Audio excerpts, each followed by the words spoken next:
దేహం ఇంకొకటి ఉన్నది సూక్ష్మదేహం. దాని యొక్క ఆరోగ్యం కూడా ఇటువంటి కార్యక్రమముల ద్వారా చక్కగా జాగ్రత్తగా చూస్తుండాలండి. సూక్ష్మదేహమైన మనస్సు యొక్క ఆరోగ్యం, పాపం అనేది తొలగించుకుని పుణ్యం అనేది అభివృద్ధి చేయాలి ఆ శరీరంలో.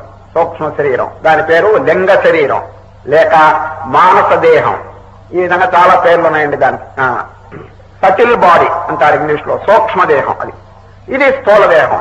ఇది కళ్ళకు కనిపిస్తుంది, అది కళ్ళకు కనిపిస్తుందండి. అది సంకల్ప రూపంగా ఉంటుంది కాబట్టి మహాసూక్ష్మమైంది. దాన్ని పవిత్రం చేయడానికి ప్రతిరోజు ఉదయం గాని మధ్యాహ్నం సాయంత్రం ఎప్పుడెప్పుడు మనకు అవకాశం ఉంటుందో అప్పుడప్పుడు ఇటువంటి దివ్యమైన నామామృతం. అది ఇప్పుడు నామామృతాన్ని మనం తాగినామండి. సంసార జీమూత సంఘంబు విచ్చునే చక్రి దాస్య ప్రభంజనములేక. భాగవతంలో పద్యం అండి. ఈ సంసార దుఃఖం పోవాలంటే ఇంకా వేరే ఉపాయం ఏమిటి? ఇప్పుడు మేఘం తొలగాలంటే ఉపాయం అని చెప్పండి. గాలి. ఒక గాలి జంఝామార్తం వస్తే ఈ మేఘం ఎగిరి అవతలపోతుందండి, దూరంగా వెళ్ళిపోతుంది. ఆ ఉపమానం చెప్తున్నారు భాగవతంలో. సంసార జీమూతం అంటే మేఘం. ఇది సంసార జీమూత సంఘంబు విచ్చునే చక్రి దాస్య ప్రభంజనములేక.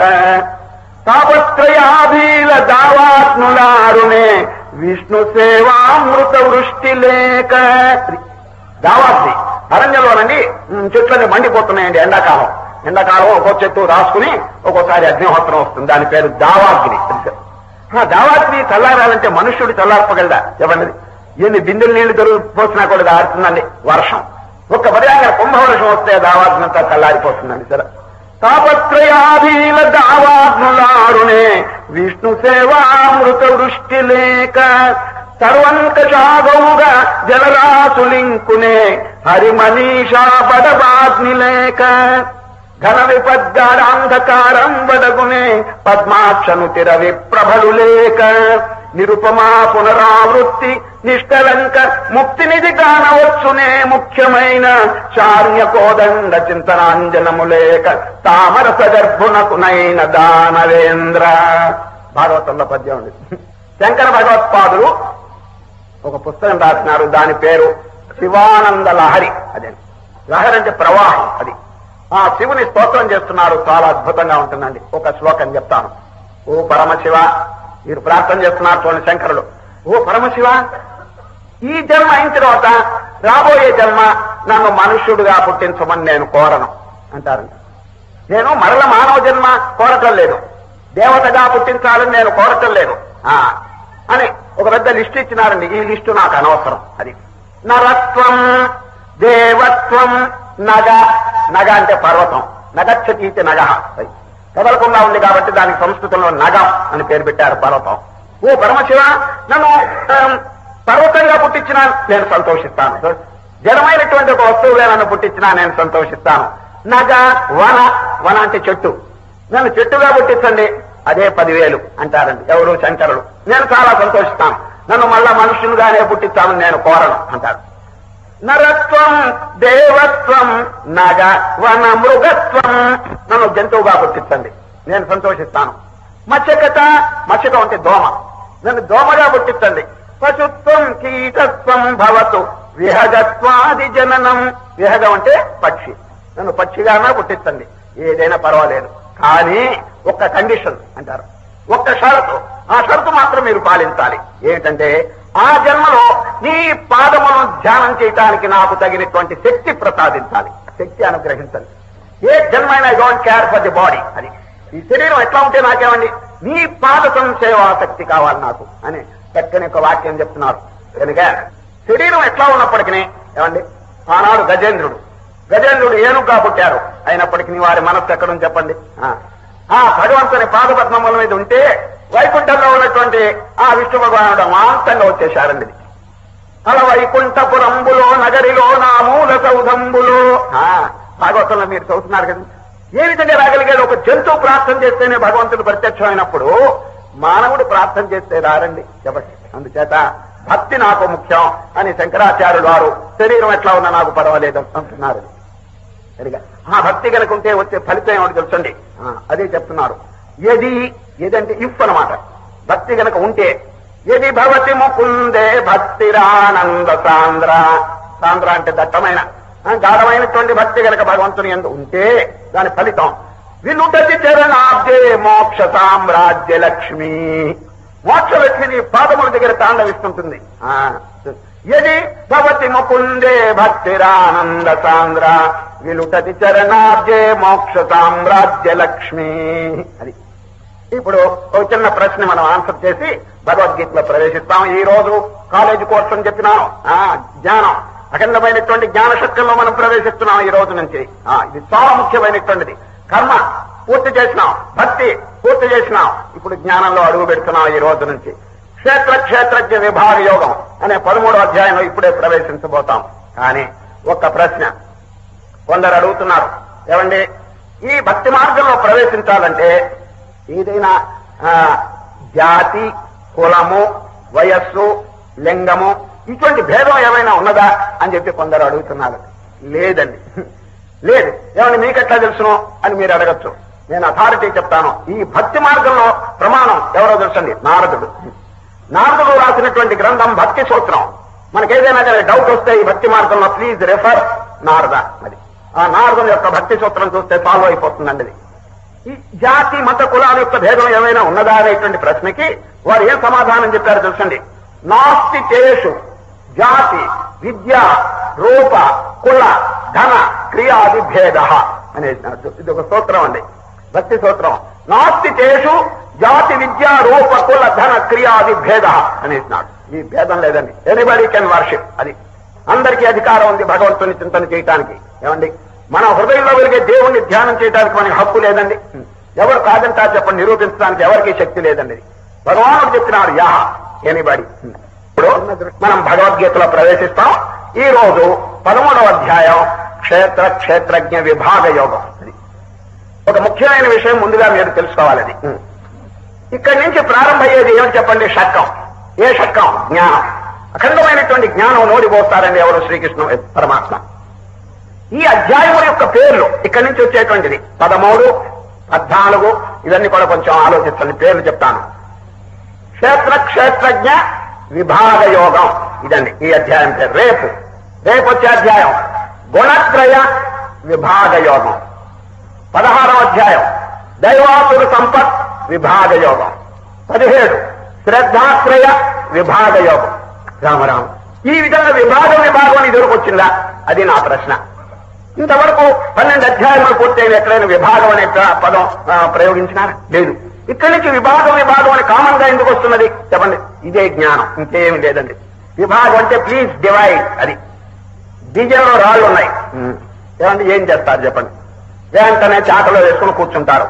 రాళ్ళు గారు దయచేయండి బయటికి అని నెమ్మదిగా ఏరేస్తుంటారు. ఇంకే వేదాంతం అంటే కంగారు పడబాకండి. ఎవరైనా అడిగితే బియ్యంలో రాళ్ళు చెప్పండి, వెళ్ళిపోతారు వాళ్ళు. అంటే ఇంకేం లేదండి.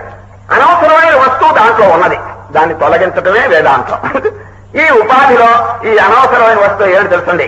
ఆత్మ కానటువంటి అనాత్మ. అది అనాత్మ ఏమిటో ఇప్పుడు శ్రీకృష్ణ పరమాత్మ ఈరోజు చెప్తారు. ఇది పెద్ద లిస్టు చెప్తారండి అనాత్మ వస్తువులు. దాని పేరు క్షేత్రం అంటారు. క్షేత్రం అంటే పొలం. ఇలా పొలం ఎక్కడుంది చెప్పండి? మీ ఊళ్ళో ఉందా? లేదు, ఊరు బయట. ఊరు మధ్యలో పొలాలు ఎక్కడ ఉండవండి, ఊరు బయట ఉంటుంది. మీరు ఊళ్ళో ఉండి అప్పుడప్పుడు వెళ్లి దాన్ని సూపర్వైజ్ చేస్తుంటారు. కాబట్టి యు ఆర్ ఎంటైర్లీ సెపరేట్. దానికంటే మీరు వేరుగా ఉన్నారు. అది చెప్పడానికి పొలం అని చెప్పి శ్రీకృష్ణ పరమాత్మ ఈ దృశ్యము, ఈ ప్రకృతి ఇదంతా జడమైనటువంటి వస్తువు. ఆ పరమాత్మ కాదండి. పరమాత్మ కంటే వేరైనటువంటి అనాత్మ. ఇది దాని పేరే ప్రకృతి. వారు పరమాత్మ వేరుగా ఉన్నారు. క్షేత్రం అంటే పొలం. క్షేత్రజ్ఞ జ్ఞాతెట్టున్నో అది దాని జడమైనటువంటి వస్తువును తెలుసుకునేటువంటి ఆ ప్రజ్ఞ వీరికి ఉన్నదండి. ఎవరికి? ఆత్మ. అది అనాత్మ. ఆ అనాత్మ వస్తువులన్నీ ఇప్పుడే లిస్టు చెప్తారు. దాని గురించి ఇప్పుడే చెప్తాను నేను. మొట్టమొదట ఈ రోజు నుంచి వచ్చేటువంటి జ్ఞాన సంబంధమైనటువంటి దాని యొక్క రహస్యం చెప్తాను. జ్ఞానం అంటే ఏమేమి చాలా మందికి సందేహం కలగచ్చు. ఏమీ లేదండి. మరచిపోయిన మన యొక్క స్వరూపాన్ని తిరిగి జ్ఞాపకం చేసుకోవటం. ఇంతేనండి. మన స్వరూపాన్ని మర్చిపోయి వారి స్వరూపాన్ని మర్చిపోయినారండి జనం. ఏమిటి చెప్పండి? చిదానంద రూప శివోహం శివోహం. నాశనము లేదు, పుట్టేది లేదు, చచ్చేది లేదు, వికారం లేదు, దుఃఖం లేదు. అటువంటి స్వరూపం. భగవద్గీత శ్రీకృష్ణ పరమాత్మ నోరు తెరవంగానే చెప్పినటువంటి భావాలండి ఇది సరే. నాయతే మ్రియతే వా కదాచిన్నాయం భూత్వా భవితా వా నభూయ అజో నిత్య శాశ్వతోయం పురాణో నాన్యతే హన్యమానే శరీరే. అది శరీరం నశించిపోయినా అది నశింపదు. కొండ పగిలిపోయినా ఆకాశం చావదు. కొండ పగిలిపోతే ఆకాశం వస్తుందండి? లేదు. అదేవిధంగా ఈ జడమైనటువంటి ఉపాధి ఉన్నా పోయినా వచ్చినా వికారం పొందినా ఆ వస్తువు మాత్రం వికారం పొందదు. అది తన యొక్క నిజస్వరూపం మానవుడికి. ప్రతి జీవికి కూడా ఈ సోల్ ఈజ్ పొటెన్షియల్లీ డివైన్ అంటాడు ఎవరు? వివేకానంద. ఇప్పుడు మానవుడు దుఃఖం పొందుతున్నాడంటే తాను కానిటువంటి వస్తువుని తానని చెప్పి అనుకోవటం వల్ల వచ్చింది దుఃఖం. అది తాను అఖండమైనటువంటి పరమాత్మ స్వరూపం అయినప్పటికీ ఆ విషయం మర్చిపోయి జడమైనటువంటి శరీరం నేననుకుంటే దుఃఖం కలగదండి? తప్పకుండా కలుగుతుంది. దాని ఫలితమే పునరపి జననం పునరపి మరణం. పుట్టడం కావటం ఈ దౌర్భాగ్యం అంతా తగిలించుకున్నాడు. దేనివల్ల? తాను మర్చిపోయి తన స్వరూపాన్ని మర్చిపోయినాడు. వాస్తవంగా తన ఆత్మే మారలేదండి. అజ్ఞానంలో ఉన్న ఆ ఆత్మస్వరూపం అట్లనే ఉందండి. వీడు తెలుసుకోలేకపోతున్నాడే కానీ తన స్వరూపంలో ఏం మార్పు లేదు. ఇప్పుడు రాత్రి నిద్రలో మీరు ఏమైనా మార్పు పొందారా చెప్పండి? హాయిగా పడక మీద పండుకున్నారు. ఆ నిద్రలో ఎన్ని దుఃఖాలు కలుగుతున్నాయి చూడండి. ఆ దుఃఖాలన్నీ పోవాలంటే ఒక్కటే ఉపాయం. ఏడు చెప్పండి? మేలుకోవటం. మేలుకుంటే చాలంటే దుఃఖాలన్నీ ఎగిరిపోతాయండి. అదేవిధంగా ఈ జీవులకు కలిగేటువంటి సమస్త దుఃఖాలకి కారణం అజ్ఞానం. అజ్ఞానం అనేటువంటి నిద్రలో వీడున్నాడు. సద్గురువు దగ్గరికి వెళ్లి మేలుకునేటువంటి విద్య నేర్చుకుంటాడు. తస్మాత్ జాగ్రత్త జాగ్రత్త. ఇది ఆ మేలుకోవటం అంటే ఈ తన యొక్క స్వరూపాన్ని జ్ఞాపకం పెట్టుకోవటం అండి. ఇంకేం లేదు. తన స్వరూపాన్ని గురువుగా చెప్తారు. తత్వం. తత్ అంటే పరమాత్మ. త్వం నువ్వు జడమైన శరీరం కాదు, శాశ్వతమైనటువంటి పరమాత్మ అని మహావాక్యం. దీని పేరండి మహావాక్యం. ఈ మహావాక్యం నేర్చుకుని చక్కగా దాన్ని జీర్ణం చేసుకుంటే ఇంకా దుఃఖం ఎక్కడుంటుంది చెప్పండి? తన యొక్క స్వరూపంలో నిలకడ కలిగి ఉంటారు. శాశ్వతమైనటువంటి ఆనందం వారికి కలుగుతుందండి. ఇది జ్ఞానం. జ్ఞాన స్థితిలో కూడా తాను ఎక్కడికి పోలేదండి. తన స్వరూపం తన ఆత్మ తనలోనే ఉన్నది. But he has forgotten. అంతే, మర్చిపోయినాదండి. ఇంకేమీ లేదు. అది ఆ మర్చిపోయినటువంటి స్వరూపాన్ని తిరిగి జ్ఞాపకం పెట్టుకోవటమే. దీనికి శంకరాచార్యులు వారు చక్కని ఉపమానం చెప్పారు. ఏ పుస్తకం తెలుసండి? ఆత్మబోధ. శంకరులండి చిన్న పుస్తకం రాశారు ఆత్మబోధ. బహుశా 60 శ్లోకాలు ఎంతో ఉండొచ్చు. దానిలో చెప్పినటువంటి శ్లోకం ఆత్మాకు సతతం ప్రాప్తోపి అప్రాప్తవత విద్యయా సన్నాసే ప్రాప్తవద్భాతి స్వకంఠాభరణం యథా. ఆత్మ అనేది ఎక్కడికి పోలేదు, అందరిలో ఉండనే ఉన్నది. కొందరు అనుకుంటారు ఏమంటే మోక్షం అక్కడెక్కడి నుంచో వైకుంఠంలో నుంచి భగవంతుడు రావాలి అని అనుకుంటారు. ఏమీ లేదండి. ఉన్న దేవుడు ఇక్కడ ఉండనే ఉన్నాడు, కానీ మర్చిపోయినాడు. ఆత్మాతో సతతం ప్రాప్తోపి అప్రాప్తవత అవిద్య. అది లేనట్లుగా అనుకుంటున్నాడు వాడు.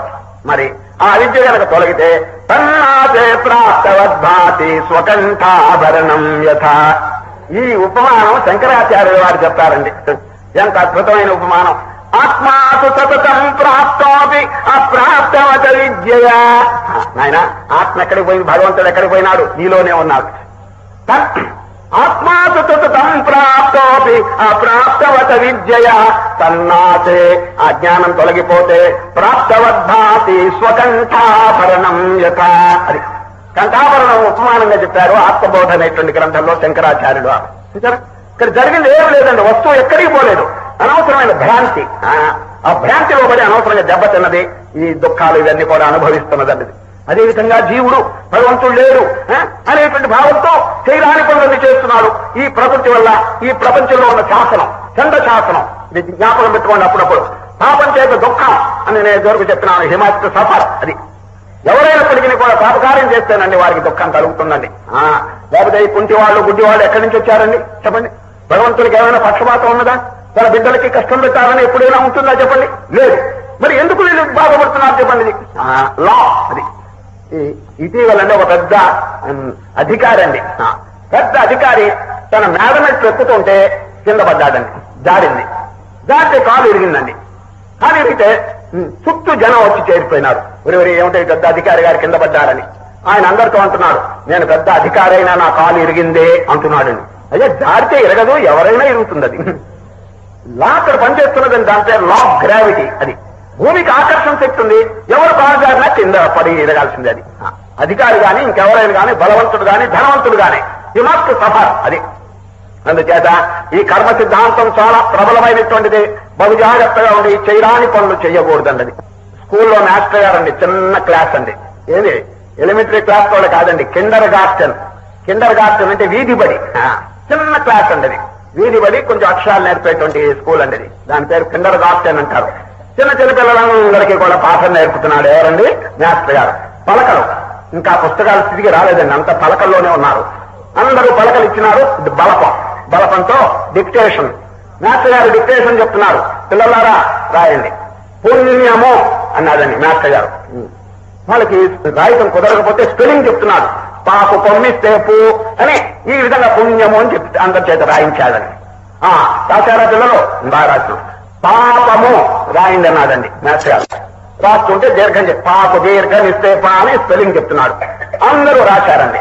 రాసిన తర్వాత పలకలు తెప్పించాడు. ఎట్లా రాశారో చూస్తామని ఒక్కొక్క పలక చూస్తే కరెక్ట్ గా ఉందండి. పుణ్యము పాపము బాగా రాశారండి. చాలా ఒక్క పలక తెప్పిస్తే చివరి వాడు తప్పు రాశాడండి. ఏం రాశాడు తెలుసండి? పాపము అని ఏం చెప్తే పాము అని రాశాడండి వాడు. మధ్యలో పకారం ఎగరగొట్టాడండి వాడు. ఏడా నేను పాపం రాయమంటే నువ్వు పావుని ఎందుకు రాశాడా అన్నాడు.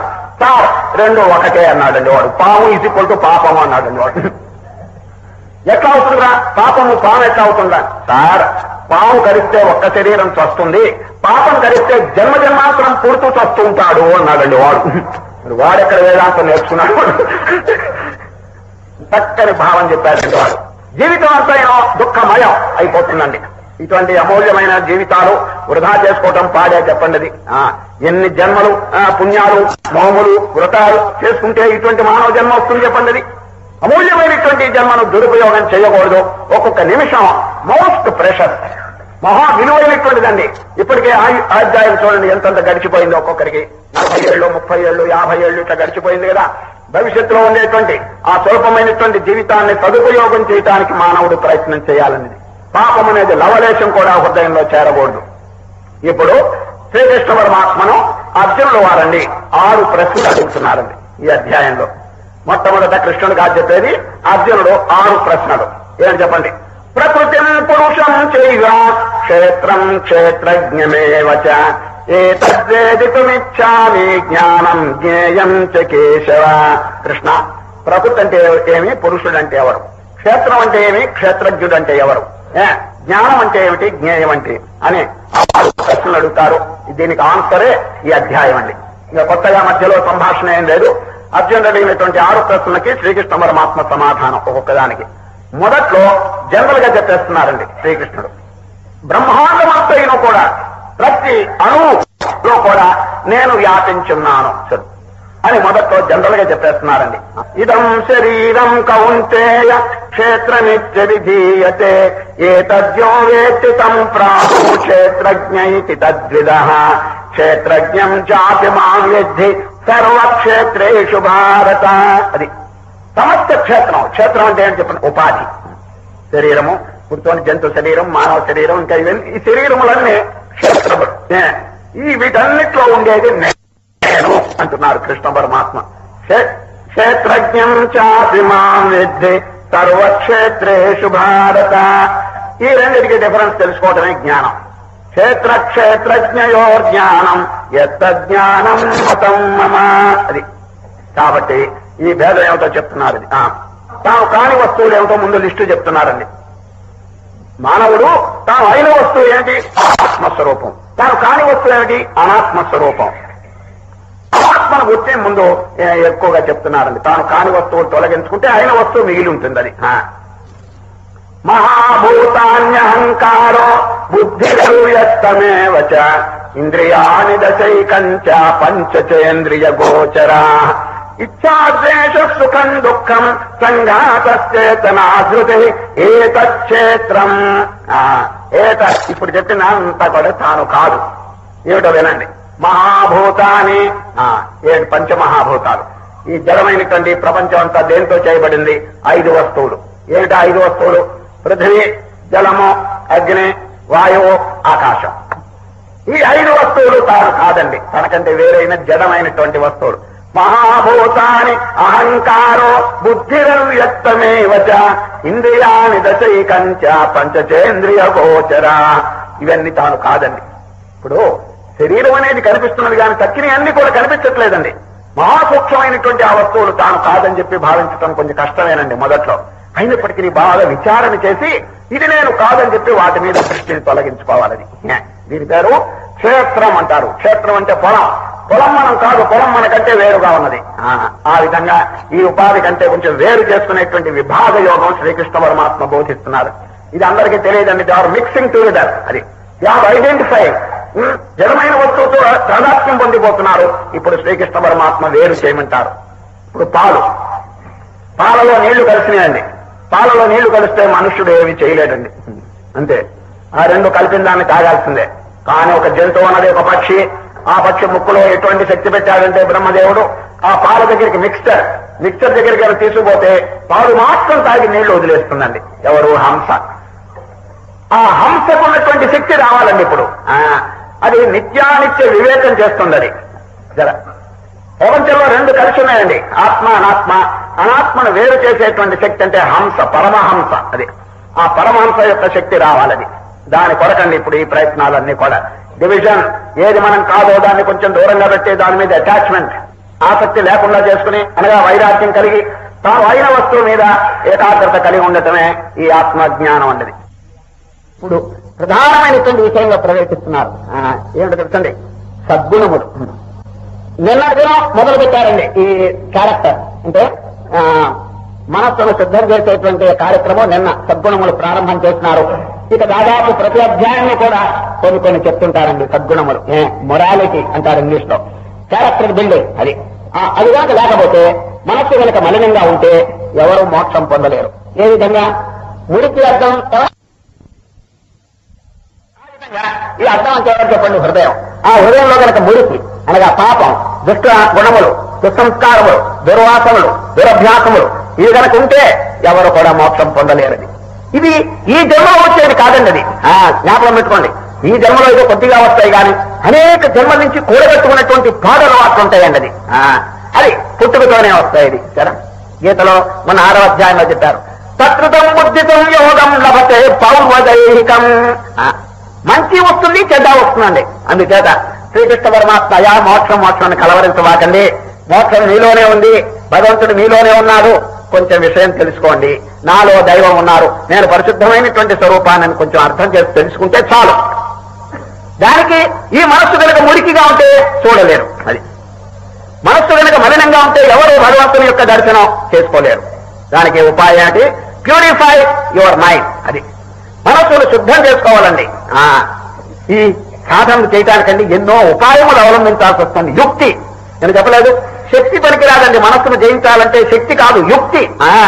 చేపలు పట్టాలంటే వల అనేది ఎట్లా కావాలనో, గాలం అనేది ఎట్లా అవసరమో, అదేవిధంగా మనస్సును జయించాలంటే అనేక ఉపాయములు అవలంబించాలండి. 26 చెప్పారు. తిరిగి ఈ రోజు దాన్ని రిపీట్ చేస్తూ 20 సుగుణాలు చెప్తారు. దాని పేరు అమానిత్వాది గుణములు అంటారు. ఎందుకంటే అమానిత్వం అనేది మొదటి గుణం అండి. అమానిత్వమదంభిత్వం అహింసా క్షాంతిరాజ్యవం ఆచార్యోపాసనం శౌచం స్థైర్యమాత్మ వినిగ్రహ ఇంద్రియార్థేషు వైరాగ్యం అనహంకార ఏవచ జన్మ మృత్యు జరా వ్యాధి దుఃఖ దోషానుదర్శనం. ఈ విధంగా 20 సుగుణాలు చెప్తారండి. వీటిని గురించి మనం విచారిస్తే మన కార్యక్రమం పూర్తి అవుతుంది. ఇది చాలా ముఖ్యమైనటువంటి ఘట్టం అండి. జనుడు దీన్ని మర్చిపోతున్నారు, దీని గురించి ప్రయత్నం చేయటం లేదు. హృదయం ఖరాబ్ అయిపోతున్నది మలినంగా. మరి దేవుడు ఎట్లా కనిపిస్తాడు చెప్పండి. ఇంగ్లీష్ లో ఒక వాక్యం ఉందండి, we shall be judged not by the creed we profess or the labels we wear or the slogans we shout, but by the work, the industry, the sacrifice, the honesty and purity of character అన్నారు. we shall be judged. మనం గొప్పవారమా కాదా అంటే దీని ద్వారా కేవలం మనం ఏ మతంలో ఉన్నామో అది గొప్ప కాదు, నువ్వు ఏమేమి అరుస్తున్నావో అది గొప్ప కాదు. చూడండి, కొందరు జై జై అని జైలు కొడుతుంటారు, అది గొప్ప కాదయ్యా. Not the slogans you shout or the labels you wear. ఇక్కడండి పెద్ద పెద్ద బిళ్ళలు కడుతుంటారు, నేను పెద్దవారిని చెప్పేసి. అదంతా కాదండి. నీ గొప్పతనం దేని మీద ఆధారపడిందో అని చెప్పి ఒక వాక్యం చెప్తున్నారండి. We shall be judged not by the creed అంటే జాతి మతం, దానివల్ల మానవుడు గొప్పవాడు కాదు. Not by the creed we project or the slogans we shout or the labels we wear, but by the work. మనం చేసేటువంటి పవిత్ర కార్యం అది, దాని ద్వారా మానవుని యొక్క గొప్పతనం బయటపడుతుందంటారు.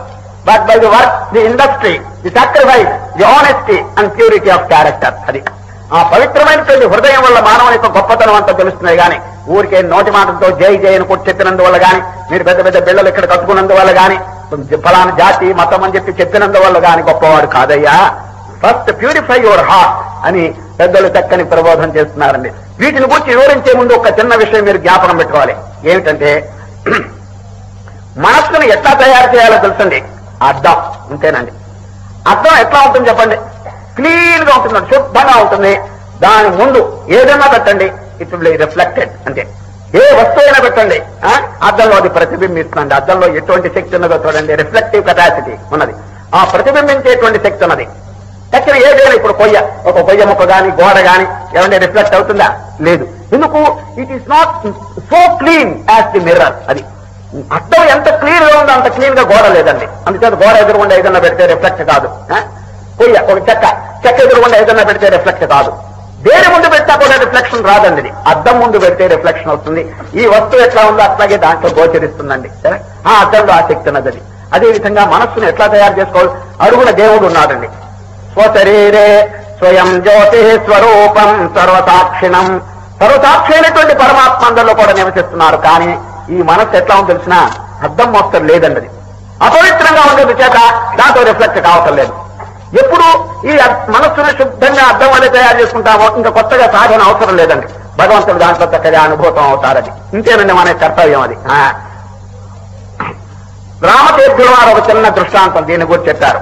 ఏమిటంటే, ఒక పట్టణం ఉంది. ఆ పట్టణంలో ఒక రాజు ఉన్నట్టండి. ఆ రాజుగారు అందరు రాజులు మోస్తారు కాదండి. భగవద్గీత అంటే ప్రాణం ఆయన. ప్రతిరోజు భగవద్గీత పారాయణం చేస్తుంటాడు. ఎవరా రాజుగారు? పూర్వపుణ్యం వల్ల సంపద ఉన్నది, ఇటు భక్తి ఉన్నది. ప్రతిరోజు గీతా పారాయణం చేస్తుంటే వారికి ఒక సంకల్పం కలిగింది. మంత్రిని పిలిచాడండి.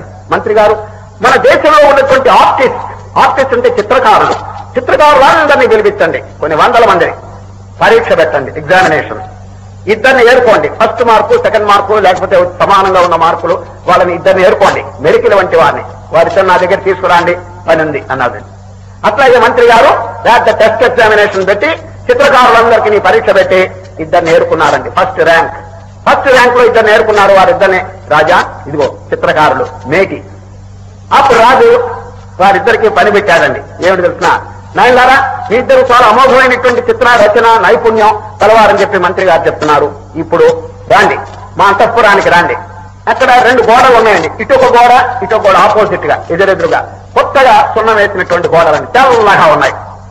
మీరు ఈ గోడ మీద గీతా చిత్రం, అది భగవద్గీతా చిత్రం వెయ్యాలి. మీరు ఈ గోడ మీద అంటే ఎదురెదురుగా ఉన్నాయి గీతా చిత్రం వెయ్యాలి. సాక్షాత్ కృష్ణ పరమాత్మ రథం మీద కూర్చుని ఏమండి అర్జునులకు చక్కగా గీత బోధిస్తున్నట్టుగా ఉండాలి. దానికి మీకు అయ్యే ఖర్చంతా మేము భరిస్తాం. 6 మాసములు ఇంటికి వెళ్ళక్కర్లేదు. ఇక్కడే రాజభోజనం ఏర్పాటు చేస్తాం. మీకు కావాల్సిన బ్రష్లు రంగులు అన్ని మేము ఇస్తాం అని మీ ఇద్దరు ఎవరికైనా ఎవరు బాగా చేస్తారో వారికి 5,000 రూపాయల పారితోషికం. మీ ఇద్దరు ఫస్ట్ ఎవరు వస్తారో వారికి 5,000 రూపాయల బహుమానం ఇస్తాను అని అక్కడ ప్రకటించారు. 6 మాసము టైం ఇచ్చినారు. ఇద్దరునండి ఆ వస్తువులన్నీ తీసుకున్నారు. రంగులు గింగులు అన్ని ఇచ్చేశారు. ఈయన ఈ గోడ. అయితే ఈయన వేసే బొమ్మ ఈయన ఎదురుగా ఉన్నారు కాబట్టి కాపీ కొట్టాడేమని ఏమండి తెర వేసేశారండి.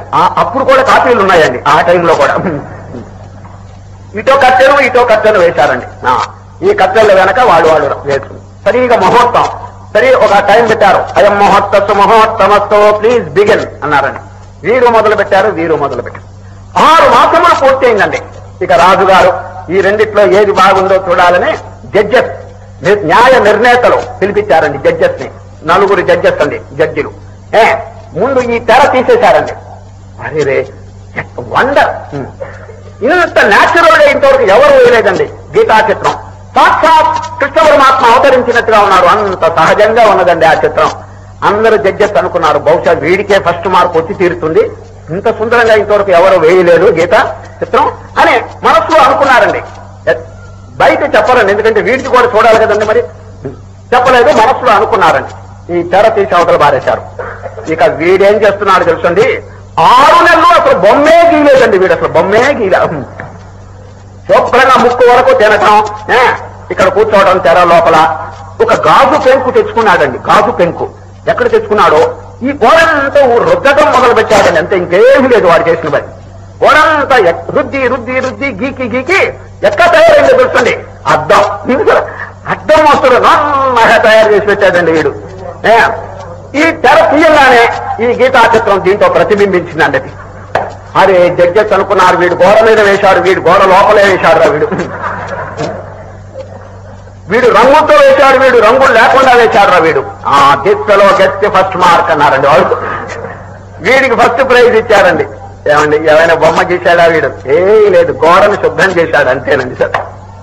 వీడు కష్టపడి వేసిన దానికి వీడికి ప్రైజ్ రాలేదు. వీడికి ప్రైజ్ వచ్చింది కారణం ఏమిటి తెలుసండి, వీడు బొమ్మకులు గీనేలేదు, అర్థం మోక్షం చేసి పెట్టాడని. సరే, ఇంకేనండి మోక్షం అంటే ఇంకేమి, భగవంతుని కొత్తగా తీసుకురావటం వైకుంఠం నుంచి ఇక్కడికి ఇదంతా ఏమి లేదండి. అది God is already here, make your mind pure. అది ఈయన గారు పొడనెత్త శుభ్రం చేశారు. అదేవిధంగా మనసులో ఉన్న మాలిన్యం, దానంతా బాగా రజోగుణం, తమోగుణం వీటన్నిటిని దూరీకరించి ఆ తత్వగుణంగా తయారు చేస్తావు. ఇదండి ఈ రోజు శ్రీకృష్ణ పరమాత్మ చెప్పేటువంటి బోధంతా ఇదే. Purify your mind, you are realised already అనేసినారు. మోక్షం అనేది మీకు వచ్చినట్టే లెక్క. మరి బొమ్మ వీడు గీసినట్టే కదండి, ఊరికి శుద్ధం చేసి పెట్టారు చాలు. మరి భగవంతుడు లేఖన అందరిలో ఉన్నారు. సర్వస్య చాహం హృది సన్నివిష్టో. అర్జున, నేను ఎక్కడున్నాను? సర్వస్య చాహం హృది, అందరి యొక్క హృదయంలో నేను కాపురం ఉన్నానని చెప్పి గ్యారంటీగా చెప్తుంటే మనకెందుకు విశ్వాసం ఉండకూడదు చెప్పండి? లేదే, వారి వాక్యం మీద నమ్మకం లేదు, అందువల్ల గ్రహించటం లేదు. కాబట్టి శ్రీకృష్ణ పరమాత్మ మనస్సును అర్థంగా ఎట్లా తయారు చేయాలో ఆ పద్ధతి చెప్తున్నారండి. అది 20 సుగుణములు చెప్పారు. ఆ సుగుణములు మీరు ఆచరించండి. అదేమిటో కొంచెం విచారిస్తాం. ఇది చాలా ముఖ్యమైన విషయం. అమానిత్వం, ఒక్కొక్కటి సంక్షేపంగా, సమయం లేదు. అమానిత్వం ఏమిటండి? అమానిత్వం అంటే నేను గొప్ప అని విర్రవీగకూడదండి. సరే, నేను గొప్ప అనేటువంటి విర్రవీగటం, అహంకారం, దర్పం, దంభం ఇది పనికి రాదండి. ఎందరో రాజులు చూడండి, నన్ను మించిన వారు లేరని అహంతో కూడుకుని ఉన్నారండి. వారందరూ ఏమైపోయినారు చెప్పండి? ఈ రోజు ఉదయం జనక మహారాజు ఆలోచించిన ఆలోచన ఎంత అద్భుతంగా ఉంది. ప్రయాత పాంసోద్భూపాత ధృతిర్మమ జీవితే. జనకుడు, నా తాతల ముత్తాతలు రాజ్యములు పరిపాలించి ఏమైపోయినారు? ఇప్పుడు శ్మశానంలో దుమ్ములాగా మారిపోయినారు, ధూళి. శ్మశానంలో ధూళిగా మారిపోయినారు. ఇక నా గతి అన్నాడండి. చూడండి ఎంత వైరాగ్యంతో కూడిన వాక్యములు. అది హనుమంతుని నిజంగా వారి జీవితం ఎప్పుడు నేను చదివిన పరమానందం కలుగుతుందండి. అది ఎంత బలం, ఎంత శక్తి, ఎంత సామర్థ్యం. కొండ అరచేతిలో పెట్టుకుని ఆకాశ మార్గం గుండా వచ్చి ఆ లంకాపట్ల అక్కడ వరకు వచ్చారంటే హిమాలయ పర్వతం నుంచి ఎవరైనా రాగలరా చెప్పండి? కొండని అసలు మోస్తారా ఎవరైనా? ఆ కొండ మాట దేవుడికి కొండ కూడా మొయ్యలేడండి. అంత మహా సామర్థ్యం వారికి ఉన్న. వెయిట్ లిఫ్టింగ్, అది వెయిట్ అండి. వెయిట్ ఇప్పుడు 400 పౌండ్లు కనుక ఎవరైనా ఎత్తితే is the world champion in weightlifting అంటాడండి. ప్రపంచంలో అందరికంటే వాడు బరువు ఎత్తాడు. రామరామ హనుమంతుడు కొండే ఎత్తి పారేసినాడు. అటువంటి ఆంజనేయులు ఎట్లా ఉంటారు చెప్పండి? ఎట్లా ఉంటారు? వారి స్వరూపం చూడండి. అప్పుడు బాష్పవారి పరిపూర్ణలోచనం మారుతిం నమత రాక్షసాంతకం. ఆనాడు లంకాపట్నంలో వారు చేసిన చర్యలన్నీ చూస్తే ఆహా ఆశ్చర్యచకితులైపోతారు. సూచిరమ్మంటే కాల్చొచ్చేటువంటి ఆ సామర్థ్యం వారికి ఉన్నదంటే ఏమండి? లంకాపట్నం ఏం జరిగింది తెలుసండి? లంకాపట్నం అంతా దర్శనం చేసి పారేశాడు. దగదగా మంటలు వచ్చేస్తున్నాయండి. మంటలు వస్తుంటే ఎవరు ఇదంతా చేసినారని చెప్పి అక్కడ రాక్షసులంతా మన ఇళ్లని ఎవరు తగలబెట్టారు, కొంపలన్నీ ఎవరు నాశనం చేశారు అని వెతకడం మొదలు పెట్టారు. లంకాపట్నం ఎవరు దొరకలేదు. కానీ సముద్ర పొద్దున హనుమంతుడు తోక చల్లార్చుకుంటున్నాడండి. తోక చల్లార్చు అక్కడికి వచ్చేసారు ఈ రాక్షసులంతా. హనుమంతుడండి విశ్వరూపం చూపిస్తాడండి, బ్రహ్మాండమైనటువంటి ఆకారం. ఎవరు? హనుమంతుడు. ఈ రాక్షసులు అడుగుతున్నారు, ఎవరవయ్యా నీవు ఆ కొంపలంతా నాశనం చేశావు అని. ఈ రాక్షసు ఎంతండి పురుగులు మోస్తున్నారండి హనుమంతుని యొక్క శరీరం దగ్గర. ఈ రాక్షసులు తల పైకెత్తి హువార్యో అని చెప్పి ఒక్కసారి అడిగేశారు, మీరెవరు అని చెప్పి. అప్పుడు ఆ హనుమంతుడు చెప్పినటువంటి వాక్యం రామాయణంలో నిజంగా పరమాశ్చర్యకరంగా ఉందండి. మీరు ఎవరని చెప్పి రాక్షసులు అడిగితే దాసోహం కోసలేంద్రస్య రామస్య క్లిష్ట కర్మణ హనుమాన్ శత్రు సైన్యానాం నిహంత మారుతాత్మజ. రాక్షసులారా నేను ఎవరని చెప్పి అడుగుతాడా? శ్రీరామచంద్రుని యొక్క దాసాను దాసుడని. అదే ఎవరైనా అట్లా మాట అంటారండి? లంకంతా తగలబెట్టి ఏమండి ఇంత అఖండమైనటువంటి సామర్థ్యం కలిగినటువంటి వారు ఏమండి ఎవరు మీరంటే అయాం సో అండ్ సో అనాలి. అసలు నిజం పడితే అనలేదండి. దాసోహం కోసలేంద్రస్య, రామచంద్రుని యొక్క దాసాను దాసు. ఇదండి నిగర్వం. ఇది ఏ విధమైనటువంటి అహంకారం ఇవన్నీ లేకుండా ఉండటం అనేది అమానిత్వం. ఈ సుగుణం చాలా గొప్పదండి. అది జీవుడు ఎట్లా కాదండి. ఏ కొంచెం ధనం గాని, ఏ కొంచెం విద్య గాని, ఏ కొంచెం సౌందర్యం గాని, అధికారం గాని ఉంటే కళ్ళు నిన్న తెలియకుండా ప్రవర్తిస్తారండి. పశ్చిమ దేశంలో ఒక మహానుభావుడు ఉన్నారండి. పశ్చిమ దేశంలో వారి పేరు మీకు అందరికీ తెలుసు, న్యూటన్. అదండి న్యూటన్. వారి గొప్పతనం ఏమని తెలుస్తుంది? ఒక లా, ప్రపంచంలో ఉన్న ఒక శాసనం కనిపెట్టాడండి. ఏమని చెప్పండి? లా ఆఫ్ గ్రావిటీ. భూమికి ఆకర్షణ శక్తి ఉందని దొరికి ఎవరికి తెలియదండి. ఒక పండు పైనుంచి ఒక పండు రాలిందంటే కింద పడింది. ఎందుకు పడింది ఎవరికి తెలియదు. పైనుంచి ఒకటి కింద జారాడంటే కింద పడతాడు. ఎందుకు పడ్డాడో ఎవరికి తెలియదు. ఈయన గారు కనిపెట్టాడు. There is the law working in the universe and that is the law of gravity అన్నాడు. భూమికి ఆకర్షణ శక్తి ఉంది, అందువల్ల అన్ని పడుతున్నాయి. దానివల్ల అండి అఖండమైనటువంటి ఖ్యాతి వచ్చిందండి. ఫిజిక్స్, ఆ ఫిజిక్స్ అనేటువంటి దాంట్లో పెద్ద ఖ్యాతి వచ్చింది. ఎవరికి? న్యూటన్. అందరూ దగ్గరకు వచ్చి స్తోత్రం చేస్తున్నారు. ఏమండి, you became a world person, world famous person.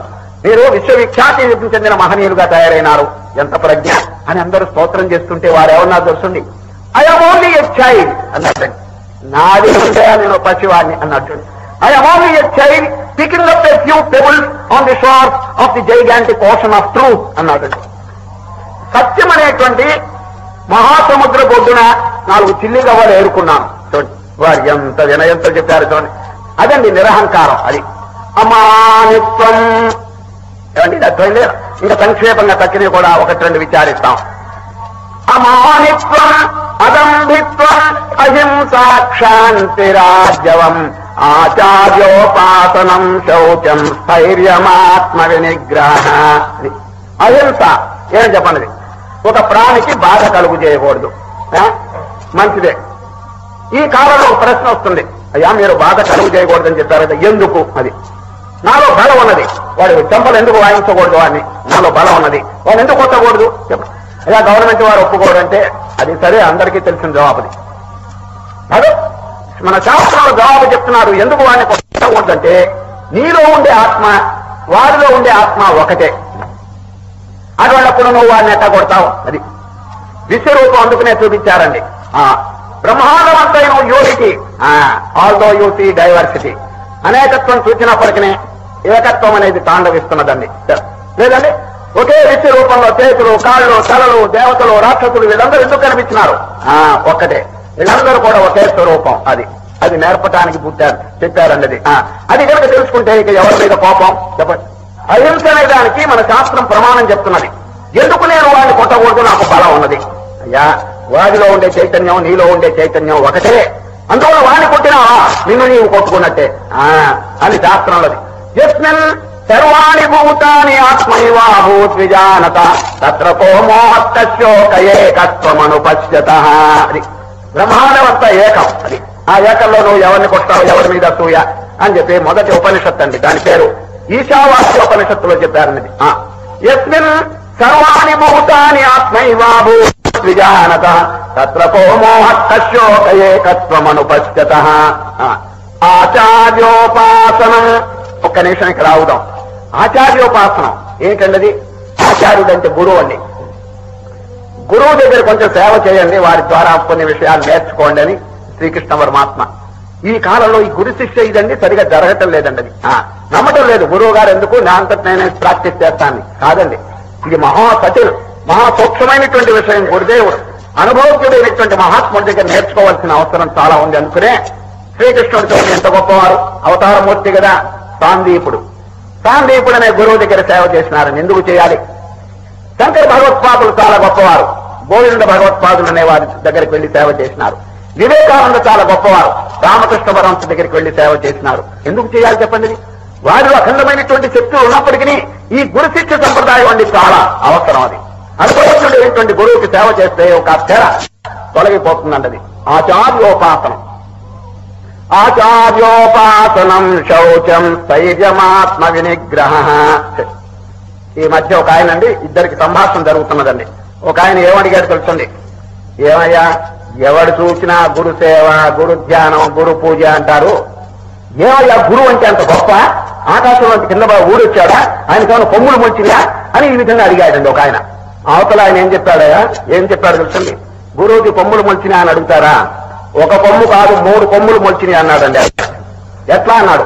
రాకు కొమ్మిస్తే గు, రాకు కొమ్మిస్తే రు, వాకు కొమ్మిస్తే ఊ అన్నాడు. గురువు 3 కొమ్ములు ఉన్నాయండి దాంట్లో. ఈ విధంగా వారికి సరైన జవాబు చెప్పాడండి. లేకపోతే అహంకారంతో ఆ విధంగా అడుగుతాడండి. గురువు ఏమైనా దిగొచ్చాడని. మరి సాక్షాత్ శ్రీకృష్ణ పరమాత్మకి తెలియని విషయం ఏదైనా ఉన్నదా చెప్పండి? మరి అటువంటి వారు గురువుకి ప్రథమ స్థానం ఇచ్చినారంటే దానికి కారణం ఏమిటి? అటువంటి శ్రీకృష్ణ పరమాత్మ చెప్పిన వాక్యం మీద అది కంప్లీట్ ఫెయిత్. అది విశ్వాసం కలిగి ఆ గురు సేవ, గురు ధ్యానం అనేది తప్పకుండా చేయాలి. పెద్దల యొక్క సంప్రదాయం అంటది. ఆచార్యోపాసనం. ఇంకొక చిన్న విషయం అండి. ఏమనగా మీలో కొందరు ప్రశ్న అడుగుతున్నారండి. పుస్తకాలు చదువుకుంటే తెలియదండి, ఎందుకండి గురువు గారి దగ్గరికి వెళ్ళి ఇదంతా చెప్పటం, అడగటం, ఇదంతా పుస్తకాలు ఉన్నాయి కదండి, ఆ పుస్తకాలు చదువుకుంటే చక్కగా అర్థం అవుతుంది కదా, ఇంకా గురువు దగ్గర కొందరు అడుగుతారండి. దానికి సమాధానం ఏమో తెలుసండి. ఈ ఆధ్యాత్మిక శాస్త్రం ఎటువంటి తెలుసండి? ప్రాక్టికల్ సైన్స్ అండి. Practical science, chemistry. అది రసాయనిక విద్య. కాలేజ్లో చూడండి, కాలేజ్లో 2 క్లాసులు ఉంటాయి, theoretical class and practical class. ఇక్కడ థియరీ బోధిస్తారు, అక్కడికి వెళ్ళి టెస్ట్ చేసుకుంటారు. ఈ ఆధ్యాత్మిక విషయం అంతేనండి. అది కేవలం ఒక గురువు దగ్గరికి వెళ్ళి చక్కగా పరీక్షించుకుని మన హృదయం వారి ముందు ఒప్పజెప్పి అన్ని విషయాల్లో కూడా ప్రాక్టికల్ గా చూడాలండి. అది అయితే పుస్తకంలో కూడా కొంత నాలెడ్జ్ వస్తుందండి. ఎంతో తెలిసిన 10%. అది 10%, 100కి 10 పుస్తకంలో జ్ఞానం, 100కి 90 అనుభవ సంబంధమైనటువంటి జ్ఞానం అండి. అది అనుభవజ్ఞుడైనటువంటి మహనీయం ద్వారా మనం తెలుసుకోవాలన్నది. కొందరు ఏమంటే మీకు అందరికీ చదువుతున్నారు కాబట్టి గీత చదువుతున్నారు, అదృష్టవంతులు. మాకు చిన్నప్పుడు చదువు చెప్పలేదు, మా గతి ఏమవుతుంది అని కొందరు పాపం పారాయణ చేయలేక ఈ ప్రశ్న అడుగుతున్నారు. ఏమండి పుస్తకం చదవటం మాకు చేత కాదు, మాకు విద్య లేదు, విద్య చదువుకుని పారాయణం చేసి మహాపుణ్యం సంపాదిస్తున్నారు, మా గతి ఏమిటని చెప్పి కొందరు దుఃఖపడుతుంటే శ్రీకృష్ణ పరమాత్మ ప్లీజ్ డోంట్ వరీ, చదువు లేదు అని చెప్పి మీరు బాకండి, నేర్చుకోవటం మంచిదే. ఒకవేళ నేర్చుకోకపోతే ఇదిగో వాళ్ళ పద్ధతి చెప్తున్నారు. ధ్యానేనాత్మని పశ్యంతి కేచిదాత్మానమాత్మన అన్యే సాంఖ్యేన యోగేన కర్మయోగేన చాపరే అన్యే శ్రుత్వాన్యేభ్య ఉపాసతే. శ్రుత్వ ఎవరైనా చదువుకుంటే పక్కన కూర్చోండి అంటున్నారు. మీకు చదువు లేకపోతే ఎవరైనా పారాయణం చేసుకుంటే పక్కన కూర్చుని వినండి అంటున్నారు. ఆ వినంత మాత్రం చేత వాటితో సమానంగా మీకు పుణ్యం వస్తుందని చెప్తున్నారని చెప్పి అన్యేమజానంతః శ్రుత్వాన్యేభ్య ఉపాసతే తేపిచారంతే మృత్యుం శృతిపరాయణ. మృత్యు దాటిపోయేటువంటి శక్తి వాళ్ళు కూడా సంపాదించుకుంటారు. మీరే దుఃఖపడద్దు, చదువుకోవడం మంచిది. ఒకవేళ చదువుకోకపోతే ఎవరైనా చదువుతుంటే వినండి, శ్రవణం. ఆ శ్రవణ మాత్రం చేతనే అద్భుతమైనటువంటి ఫలితాలు కలుగుతాయి భక్తితో మీరు శ్రవణం చేస్తే. అందరికీ ధైర్యం చెప్పేస్తున్నారండి, ఒకవేళ చదువు లేకపోయినా తరించడానికి అవకాశం ఉంటుందని. ఈ విధంగా చెప్పి 2 ఉపమానములు చెప్పి శ్రీకృష్ణ పరమాత్మ అధ్యాయం పూర్తి చేస్తున్నారు. 2 ఉపమానములు. అదేమో తెలుసండి, ఆకాశము సూర్యుడు ఇద్దరండి. ఆకాశం ఎట్లా ఉన్నది చెప్పండి, ఎక్కడున్నది ఆకాశం? ఎక్కడ చెప్పండి? ఒక చోటని కాదండి, అంతట బ్రహ్మాండవంతైన కూడా ఆకాశం వ్యాపించింది. యథా సర్వగతం సౌక్ష్మ్యాత్ ఆకాశం నాఫలిప్యతే సర్వత్రావస్థితో దేహే తథాత్మా నఫలిప్యతే. ఆత్మ ఆ విధంగా వ్యాపించున్నది. ఒక్క చోటు కూడా లేకుండా అణువులో కూడా వ్యాపించి బ్రహ్మాండమంతా ఈ ఆకాశం విస్తరించి ఎట్లా ఉన్నదో చెప్పండి. అనేక గ్రహములు, నక్షత్రాలు ఆ ఆకాశము వలె అంటారండి, లైక్ స్కై. అది అంతేగాని అసలు ఈ భూతాకాశం కాదండి భగవంతుడు, అది చిదాకాశం. అది యథా సర్వగతం సౌక్ష్మ్యాత్ ఆకాశం నోపలిప్యతే సర్వత్రావస్థితో దేహే తదాత్మా నోపలిప్యతే. అదేవిధంగా ఈ శరీరంలో అణువులో కూడా ఆ ఆత్మ వ్యాపించున్నది, కానీ తగులుకోకలేదు. ఆకాశం వలె అనే ఆకాశ దృష్టాంతం పెట్టినారు. ఇంకొకటి సూర్యుడు, సూర్యుని దృష్టాంతం యథా ప్రకాశ ఏకః కృత్స్నం లోకమిమం రవి. రవి అంటే ఎవరు చెప్పండి? సూర్యుడు. యథా ప్రకాశయత్యేకః కృత్స్నం లోకమిమం రవి క్షేత్రం క్షేత్రీ తథా కృత్స్నం ప్రకాశయతి భారత.